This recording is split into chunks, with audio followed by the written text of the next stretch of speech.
São muitos os números que envolvem essa discussão sobre a PEC, mas um número está na mesa, é real, é o déficit deste ano de 170 bi, que indica que a gente não tem dinheiro mais. O governo não tem dinheiro para acudir todas as despesas que continuam crescendo, ele tem que fazer dívida, tem que buscar dinheiro para cobrir esse buraco. Portanto, a PEC não é uma solução razoável na medida em que se pode comprimir, ou pelo menos fazer um teto, e daqui 10 anos rever isso, se a gente voltar a crescer e produzir bons superávites? Não, não é razoável, Mônica, porque ela, na verdade, é uma aposta naquilo que já deu errado. Porque em 2015 era exatamente esse argumento, que baixou a arrecadação, a economia está desacelerando, aí o Joaquim Levy ia lá, cortava ainda mais o gasto, tirava a demanda da economia, determinou uma desvalorização enorme da taxa de juros, o que forçou o Banco Central a levar a taxa de juros, da taxa de câmbio, e aí levou a taxa de juros enormemente, e as empresas estão falindo no Brasil, os consumidores estão falindo. Então, numa situação dessa, não existe o que o Zé Márcio diz, a fada da confiança, de que eventualmente se o governo prometer reduzir gasto no futuro, o empresário e o consumidor vão lá e vão gastar. Eles não vão gastar, eles vão se retrair ainda mais. Então, a PEC, ela produz essa espiral negativa que nós vimos em 2015 e 2016, que transformou uma desaceleração cíclica numa recessão e agora numa depressão. E essa PEC, ela vai fazer a mesma coisa numa eventual nova desaceleração cíclica, porque ela não tem sequer nenhuma abertura para que eventualmente o governo realize um gasto anticíclico para evitar que a economia passe de uma desaceleração cíclica por uma recessão e por uma depressão. Haveria espaço para o governo tentar mais uma, digamos, aceleração anticíclica? O governo fez isso que ele falou de 2009 até 2015 e deu no que deu. Teve uma enorme bolha 2011, gerada... 2009 foi a austeridade de 1,2. Deixa ele completar agora.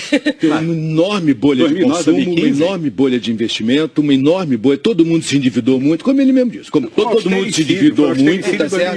E hoje você está aí, em 2015, você estava claramente caminhando em direção à Venezuela.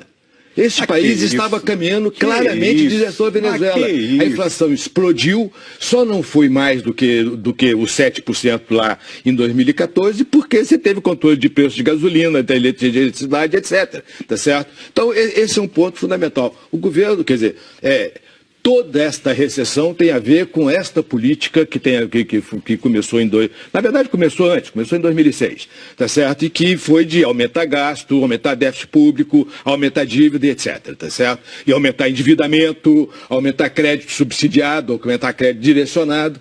A política foi toda essa e deu no que deu. Deixa eu fazer uma última pergunta que eu quero comentário. Acho que tem um comentário que eu acho que é muito importante. Lá em 2015, tá certo? O Joaquim Levy tentou fazer déficit zero, tá certo? E quando o Nelson propôs 36 bilhões de déficit, o mercado explodiu, tá certo? Agora, com esta PEC, o governo está podendo fazer um déficit de 170 bilhões de reais esse ano, de 139 bilhões de reais no ano passado, o ano que vem, e o mercado está super tranquilo. Por quê? Porque esta PEC compromete os próximos governos a fazer um ajuste fiscal. Por isto, o mercado antecipa o que vai acontecer no futuro e percebe que é perfeitamente possível você chegar no equilíbrio fiscal no futuro. Ou seja, a PEC está permitindo você ter uma política fiscal muito menos austera do que se não tivesse a PEC. Ela incorporou esse déficit. Eu tenho uma última pergunta, tem que ser muito rápida a resposta. Eu sei que você tem muita coisa para dizer, mas quando e como nós vamos começar a sentir os efeitos dessa PEC?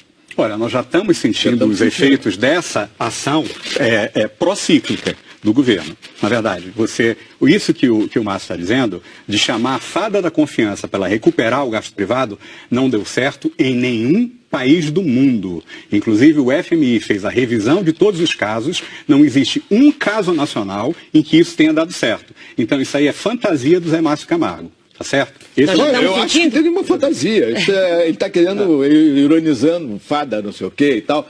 Isso é uma ironia fantasia, não, totalmente fora de propósito. Não, os relatórios do FMI... Os relatórios do FMI mostram isso. Vou te dar um exemplo. Você está mal informado. Espanha é um país que fez um ajuste fiscal muito forte e pesado e 3 anos depois saiu da recessão, começou a crescer e hoje está crescendo 2,5% ao ano. Tá certo? Então é o seguinte, olha aqui, ó, você tem diferentes formas de fazer. Os europeus fizeram de uma forma muito mais rígida do que o Brasil está fazendo, tá certo? Na verdade, o Brasil está fazendo um ajuste fiscal muito menos austero do que todos os outros que foram feitos depois de 2008. Você que está em casa...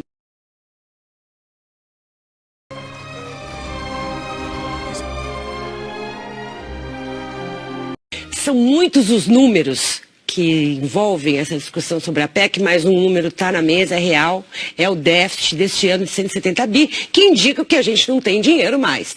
O governo não tem dinheiro para acudir todas as despesas que continuam crescendo, ele tem que fazer dívida, tem que buscar dinheiro para cobrir esse buraco. Portanto, a PEC não é uma solução razoável na medida em que se pode comprimir, ou pelo menos fazer um teto, e daqui 10 anos rever isso, se a gente voltar a crescer e produzir bons superávites? Não, não é razoável, Mônica, porque ela, na verdade, é uma aposta naquilo que já deu errado. Porque em 2015 era exatamente esse argumento, que baixou a arrecadação, a economia está desacelerando, aí o Joaquim Levy ia lá, cortava ainda mais o gasto, tirava a demanda da economia. Promete os próximos governos a fazer um ajuste fiscal.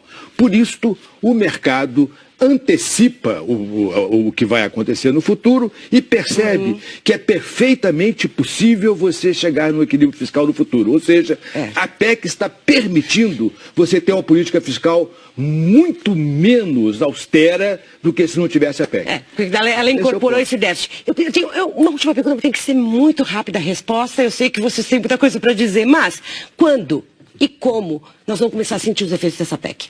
Olha, nós já estamos sentindo os efeitos dessa ação procíclica do governo. Na verdade, isso que o Márcio está dizendo, de chamar a fada da confiança para ela recuperar o gasto privado, não deu certo em nenhum país do mundo. Inclusive o FMI fez a revisão de todos os casos, não existe um caso nacional em que isso tenha dado certo. Então isso aí determinou uma desvalorização enorme da taxa de juros, o que forçou o Banco Central a levar a taxa de juros, da taxa de câmbio, e aí levou a taxa de juros enormemente, e as empresas estão falindo no Brasil, os consumidores estão falindo. Então, numa situação dessa, não existe o que o Zé Márcio diz, a fada da confiança, de que eventualmente se o governo prometer reduzir gasto no futuro, o empresário e o consumidor vão lá e vão gastar. Eles não vão gastar, eles vão se retrair ainda mais. Então, a PEC, ela produz essa espiral negativa que nós vimos em 2015 e 2016, que transformou uma desaceleração cíclica numa recessão e agora numa depressão. E essa PEC, ela vai fazer a mesma coisa numa eventual nova desaceleração cíclica, porque ela não tem sequer nenhuma abertura para que eventualmente o governo realize um gasto anticíclico para evitar que a economia passe de uma desaceleração cíclica por uma recessão e por uma depressão. Haveria espaço para o governo tentar mais uma, digamos, aceleração anticíclica? O governo fez isso que ele falou de 2009 até 2015 e deu no que deu. Teve uma enorme bolha 2011, gerada... 2011 foi a austeridade de 1,2. Deixa ele completar agora.